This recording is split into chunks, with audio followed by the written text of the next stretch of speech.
பழங்காலத்தில் காசியப முனிவருக்கும் மாயை என்னும் அசுர பொண்ணுக்கும் 3 மகன்கள் பிறந்தனர். இவர்களே நம் எதிர்காலம். உன் முதல் மகன் சூரபத்மன். அவன் மிகுந்த ஆணவம் கொண்டவன். ஐயா, அது எப்படி? அவன் இன்னும் குழந்தையாக இருக்கிறான். அவனுடைய விதி அப்படி. அவன் தேவர்களின் எதிரியாக மாறுவான்.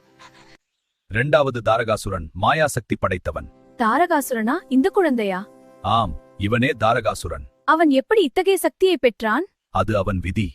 3வது சிங்கமுகன், கொடூர வலிமை கொண்டவன். அப்படியானா இந்த குழந்தைகளுக்கு என்ன ஆபத்து? அவன் உலகை அழிக்கவோ காக்கவோ பிறந்திருக்கலாம். நாம் எப்படி என் குழந்தைகளுடன் தொடர்புடையது? தேவர்களை சிறையில் அடைத்தான், இந்திரனை துன்புறுத்தினான், 3 உலகங்களையும் தன் ஆட்சியில் கொண்டு வந்தான். தேவர்கள் அழுது புலம்பினர்.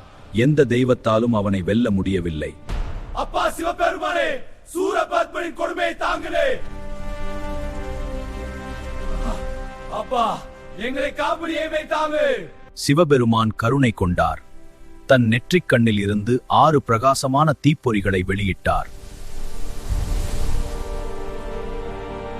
இதனை பற்றிய முழு விவரங்களும் மற்றும் லிங்கும் வீடியோவிற்கு கீழே உள்ள டிஸ்கிரிப்ஷன் பாக்ஸில் கொடுத்திருக்கிறேன்.